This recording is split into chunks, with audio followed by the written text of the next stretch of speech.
Hi guys, welcome back to the channel. I'm Nigel Oxley and this is What to Watch, a channel where we review watches, score them out of 100 and pit them up against each other on the What to Watch leaderboard. This is still a very new channel, so it would really help me out if you could like and subscribe and let me know in the comments about what you agree with and disagree with in today's episode. In today's episode, we'll be discussing a mythical world where you can only own one watch. Now, I know this might seem a little far-fetched to some of you collectors, but believe it or not, there are people out there that do just have the one watch. Let's get into it.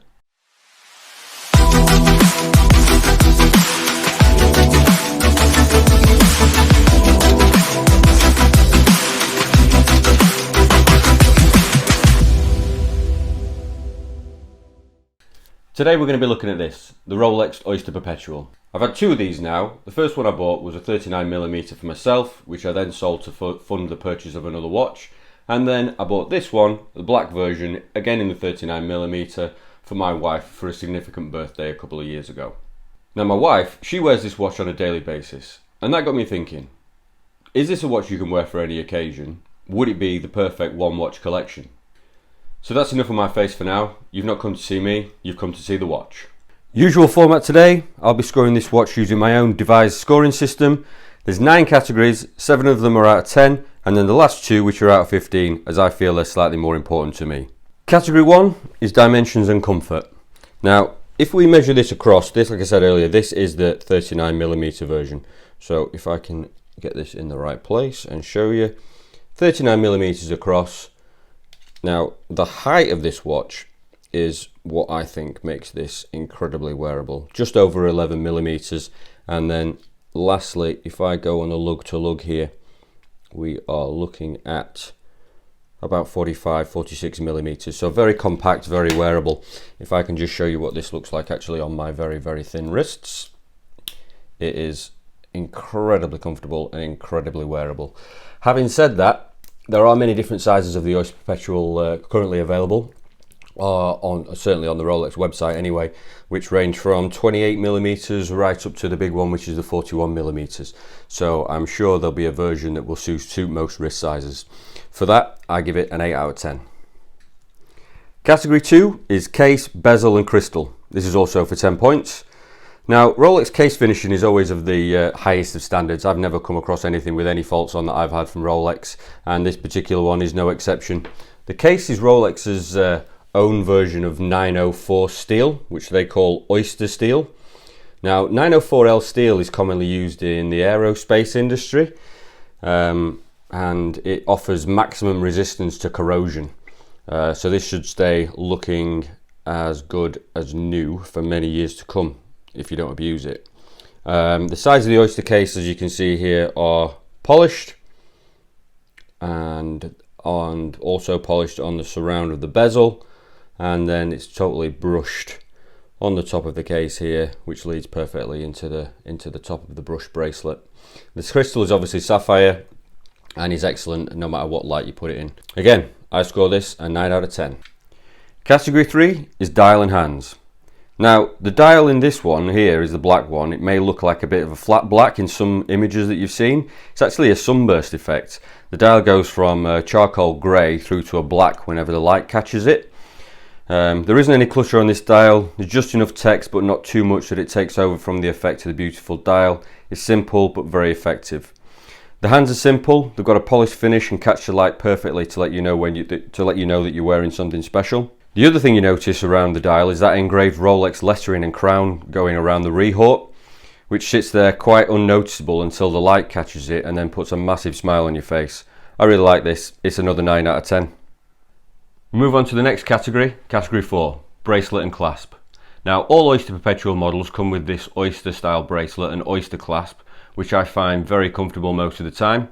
The only thing that lets this down for me is the omission of an on-the-fly adjustment that you get with higher price models, meaning that if it gets hot on the wrist and your wrist starts to swell, you've got no quick way of adjusting it. But other than that, this is pretty much perfect.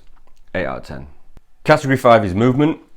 Now, as this 39mm version is now discontinued, I'm going to talk about the new 3230 in-house movement that Rolex puts in all the current models of this watch.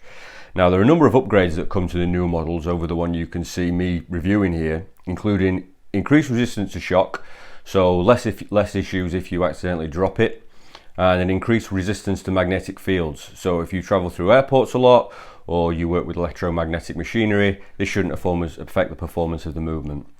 The new models also come with a 70-hour power reserve, and as with all Rolex models, they come straight out of the factory with a tolerance of +2 -2 seconds a day. No fancy complications on this one, just probably one of the best three-hand movements available today. This gets an 8 out of 10. Category 6 is value for money. Now, this is a difficult one. With all Rolex models, you have to weigh up the same thing. You have to come at it from two different aspects.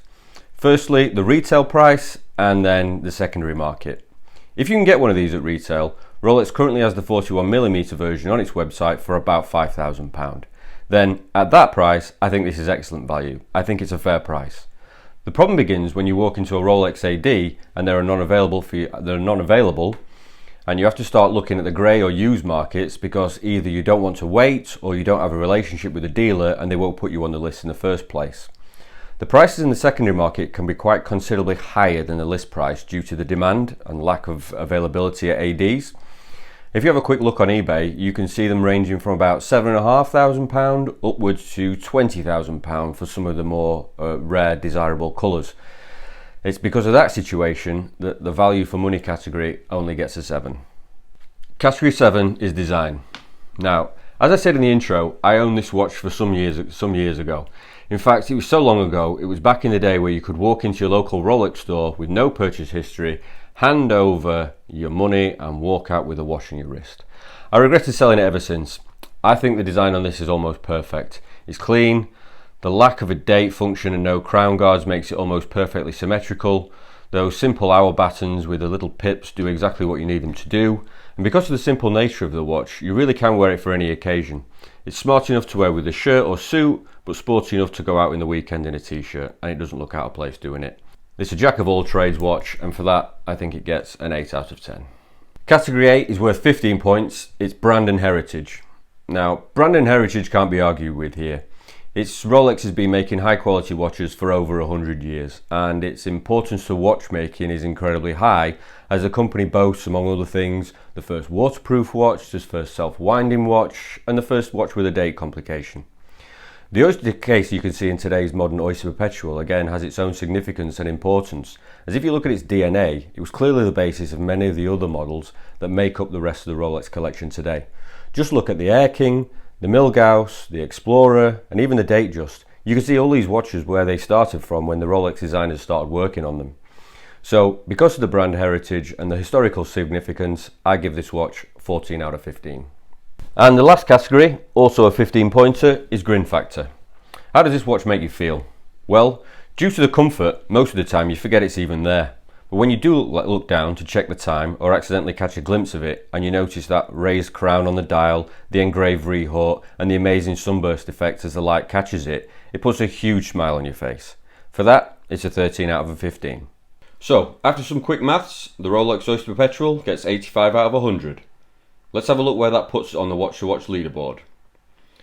There it is, right at the top, above the Tudor Black Bay chronograph in second place. Let me know down in the comments what you agree with and what you disagree with. I'd love to hear your thoughts either way. So, to answer the question we set out at the beginning, could the Rolex Oyster Perpetual be the only watch you ever need? Personally, I think the answer to that is yes. If you're only looking for one watch, I think so long as you go for either the black or the blue version, I think you could pull this off at any occasion. But beware. Remember how I said right at the very beginning of the video that I used to own the blue version of the 39mm? Well, I bought that with every intention of that being my only watch. And now here we are, 5, 6, 7 years down the line, and it's a very slippery slope. Thanks for watching. Make sure you subscribe so you can see what I review next time, see how it scores, and see where it ends up on the watch to watch leaderboard. And remember, if you're ever unsure of what to watch, just look out for another one of my videos. See you next time.